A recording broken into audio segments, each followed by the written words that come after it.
Hi, friends. This is Liquidy, and I'm back for another episode of the Travel Gluten-Free Podcast. And today I am coming to you from my farmhouse in Oregon, which is why you see all the big Pacific Northwest trees behind you. And we are going to talk with a guest today, which I'm super excited to have on my show. I've been talking to her for a little while, and I'm really excited to have her on because we're going to talk about gut health. We're going to talk about the difference in lab testing between functional lab testing and traditional allopathic lab testing. We're also going to talk about your GI map testing, blood testing, and how you can work with my guest today if you really want to level up your lifestyle and your health. So stay tuned. We're going to be coming back in just a second with an awesome episode with my guest, Meg Fitzgill. Welcome to the Travel Gluten-Free Podcast, where you can listen in on how to lead a gluten-free lifestyle with more fun and ease. Travel gluten-free is like having a best friend by your side to give you the most up-to-date gluten-free traveler information. Let Travel Gluten-Free be your #1 source for tips, tricks, and advice you can use to safely navigate your next gluten-free travel adventure. Enjoy food, enjoy travel, and enjoy life. And now, here's your show host, Liquidy. All right, Meg, thanks for coming in today. Meg is a health coach. I really like her program because she is a functional nutritional therapy practitioner. So she uses food and lifestyle.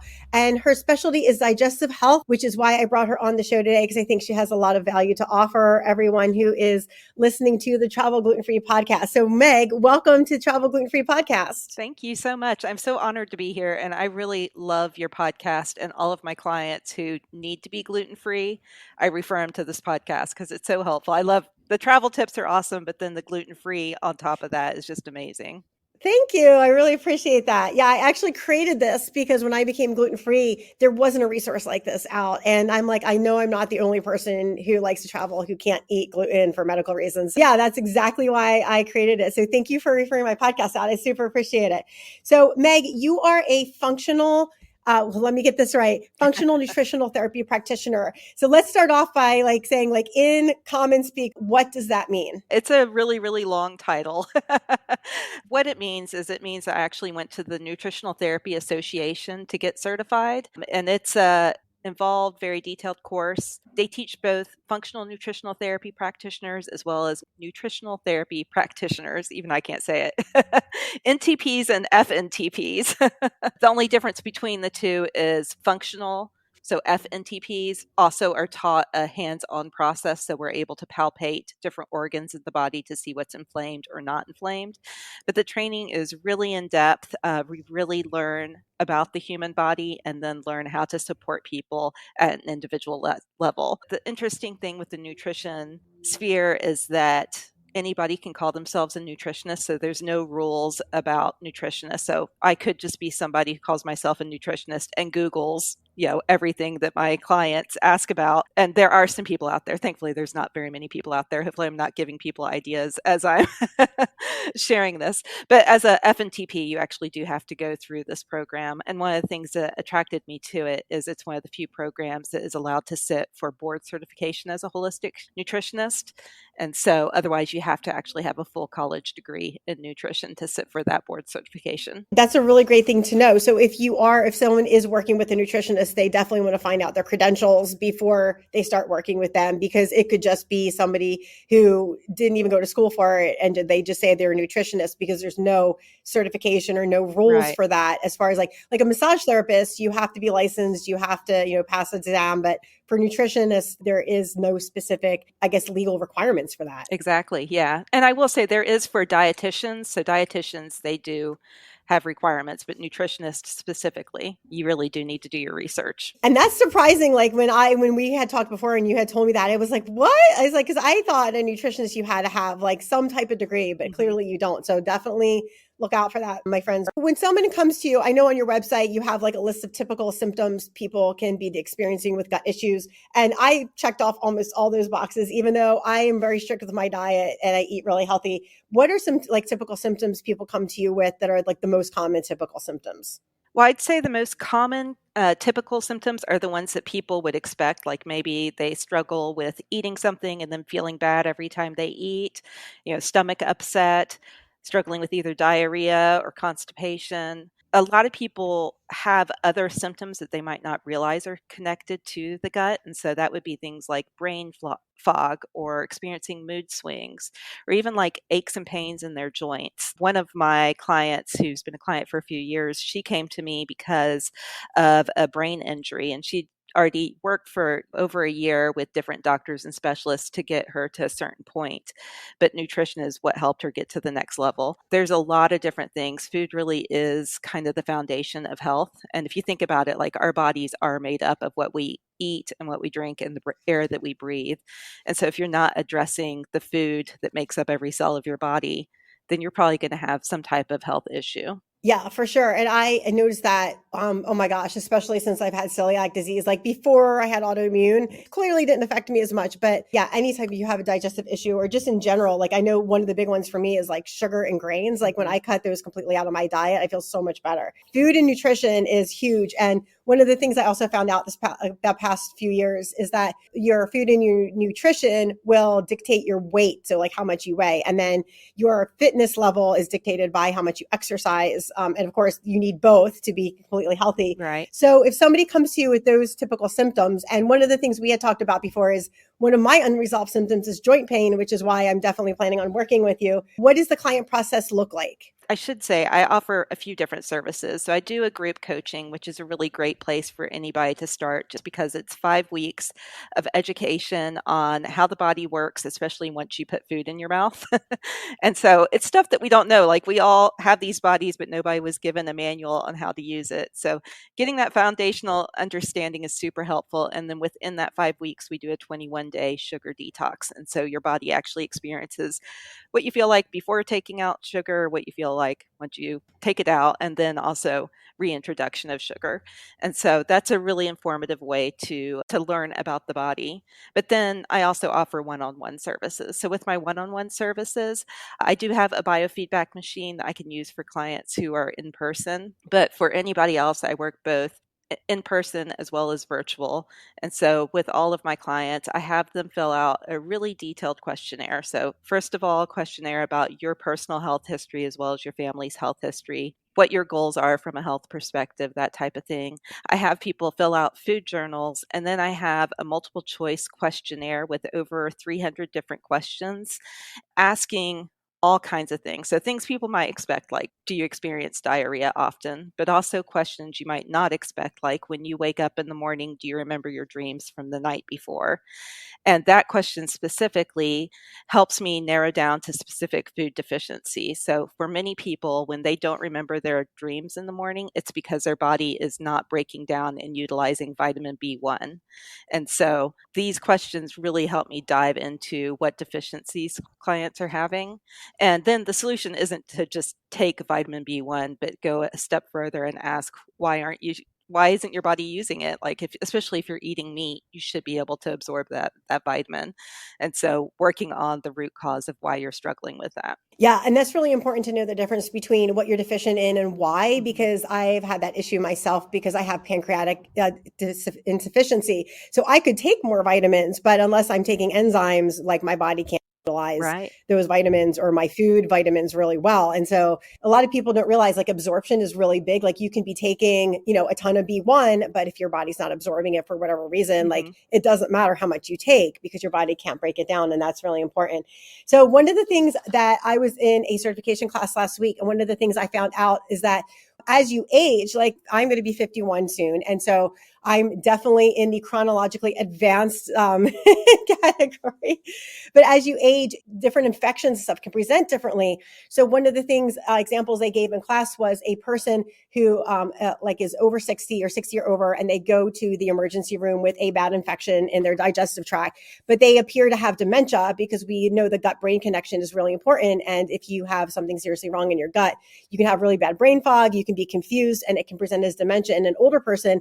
And a normal regular doctor would write that off, but a geriatric doctor would probably know that's not dementia and it's probably an infection and you need to run blood work. So what's an example like that you've had of somebody who has come to you after they've had like some type of infection and you've helped them basically get their gut and then they've had really good recovery and come back from that? I can actually think of a few different examples. So one of them, this isn't something where we had to do anything to help them because it was just somebody interpreting blood work incorrectly or at least not thinking about it in terms of who the individual is. So one of the things I've been trained on is functional blood work. So traditional allopathic blood work is what most people have experienced. For your annual physical, you get blood work and then they look at your information and say, your cholesterol is high or whatever it might be.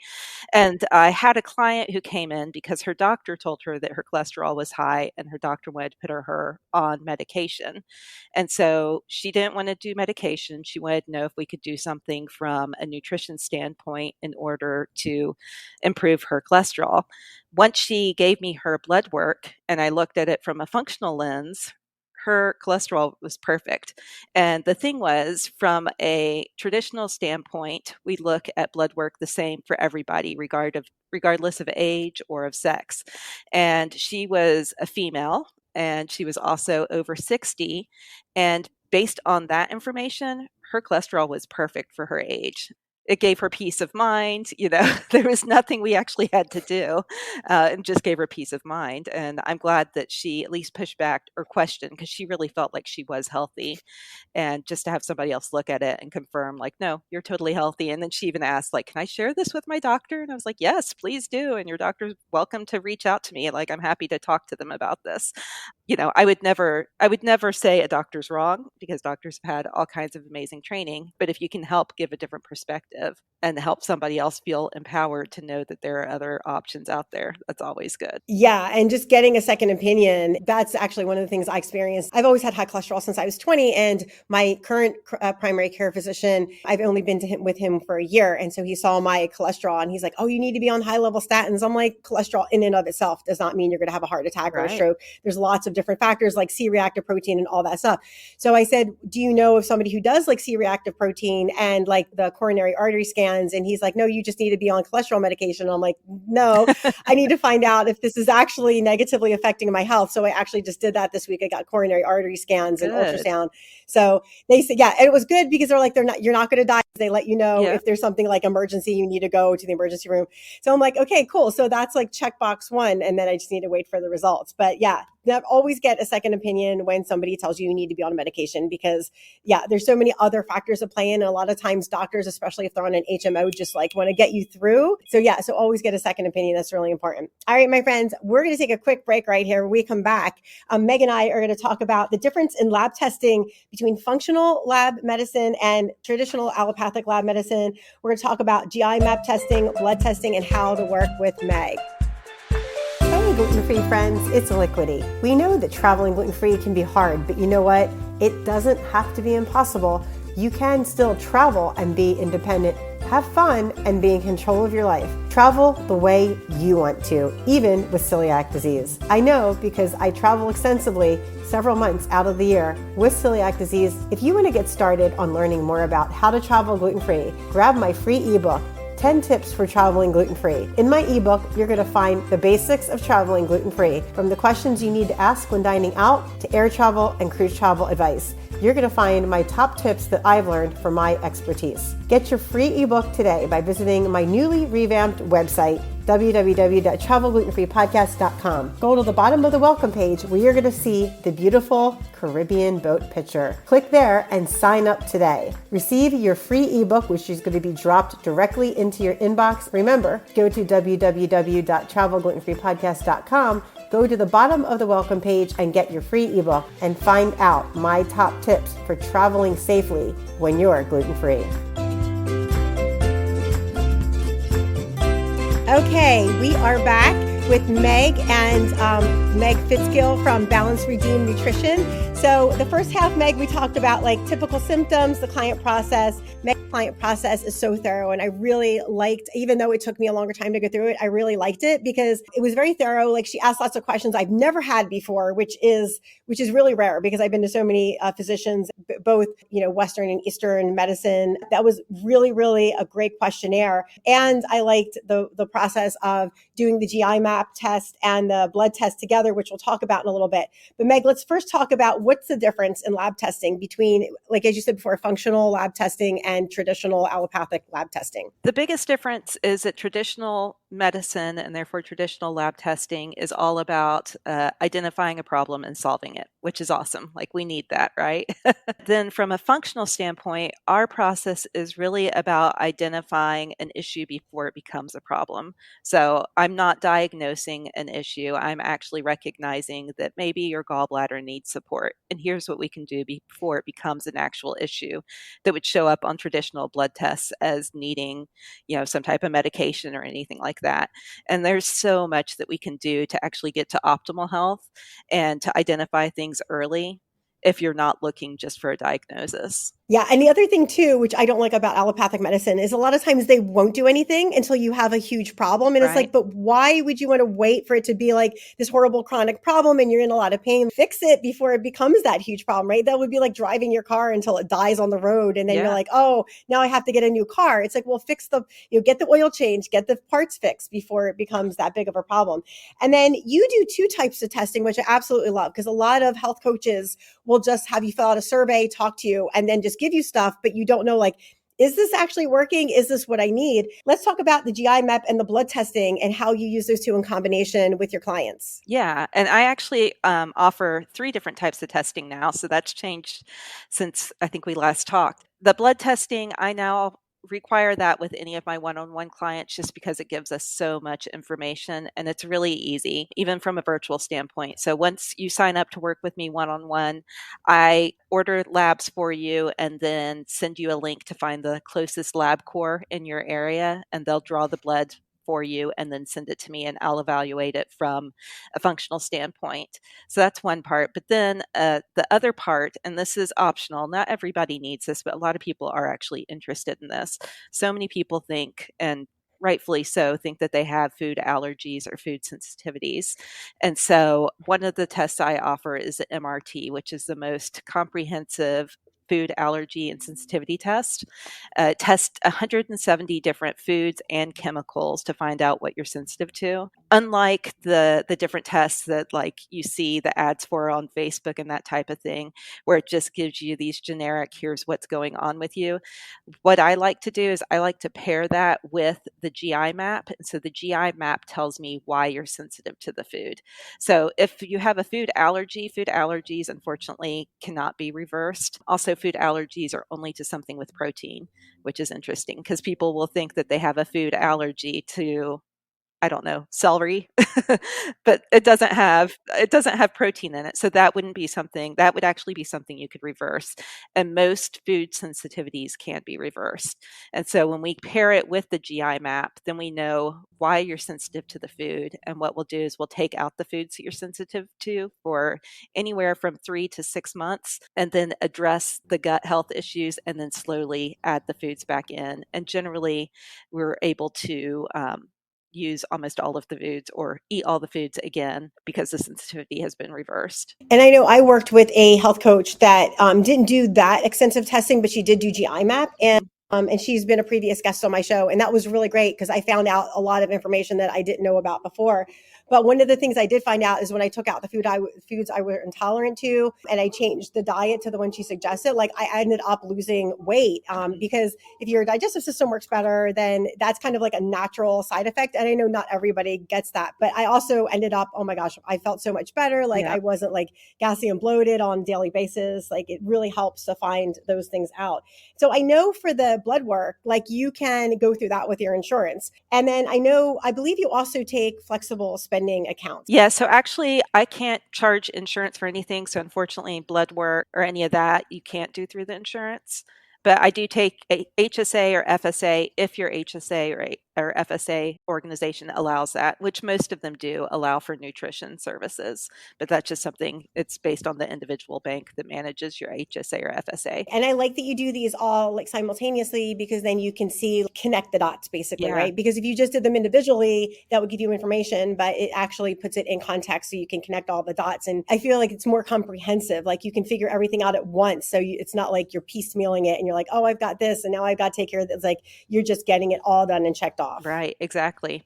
And it's not easy, but it's so worth it. And so a big part of my job really is just hand-holding, supporting, being a cheerleader for people as well, because depending on what comes up as a foods that you're sensitive to, it could be a lot of stuff that you have to take out. So that's where I step in and help you figure out, for New Year's Eve, what am I going to eat? Because I normally eat XYZ and I can't eat any of these right now. So helping with that part as well is a big thing. Awesome. Well, Meg, this has been such a great interview. How can people find you if they want to, when they want to work with you? Because I know some of the people who are listening to this are definitely going to want to reach out and talk to you about getting some health stuff done. Yeah. So the best way is just to reach out through my website, which is just balanceredeemed.com. Or if you want to find me on social media, Balance Redeemed as well. So Instagram, it's balance.redeemed, or Facebook, I think it's just Balance Redeemed. Okay, great. Well, thank you for coming on today, Meg. I know the people listening are going to get a lot out of this. And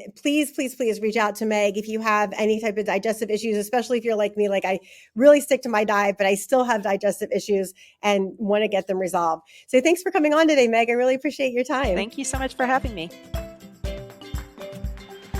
Travel Gluten Free Podcast is a production of Travel Gluten Free, LLC.